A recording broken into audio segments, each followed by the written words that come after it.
Peter became one of the boldest leaders in the Bible. Nothing could get him down.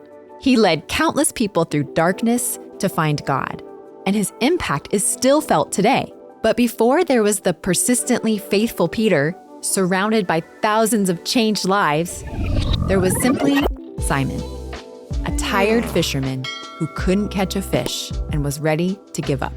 Until one day, someone new stepped into his boat and showed him that the best of his life was yet to come. Luke 5, verse 3-5. Stepping into one of the boats, Jesus asked Simon, its owner, to push it out into the water. So he sat in the boat and taught the crowds from there.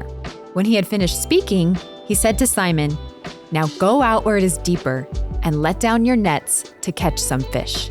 "Master," Simon replied, "we worked hard all last night and didn't catch a thing. But if you say so, I'll let down the nets again." Imagine you're Peter. You're probably a little frustrated. You've been trying the same thing over and over again all night, and nothing happened. You're ready to give up. Enter Jesus. There are a lot of people around that day, and it feels like none of them notice you, but he does. Though you don't know him, he seems to know you and gives you the challenge you need to hear most. It's time to try again. You've got two choices.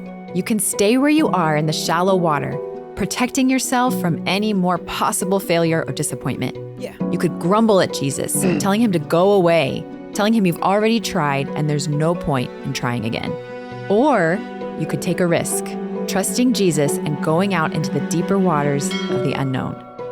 Though there's no reason to believe things will be different, you could decide to trust that they will, because this time, Jesus is involved. It's this decision that will change the course of your life. Luke 5, verse 6-7. And this time, their nets were so full of fish they began to tear. A shout for help brought their partners in the other boat, and soon both boats were filled with fish and on the verge of sinking. Just like Peter, we face choices every day to give up, to settle for survival and live a life of cautious self-protection, or to take a risk, trust God, and watch God do more than we could ever imagine.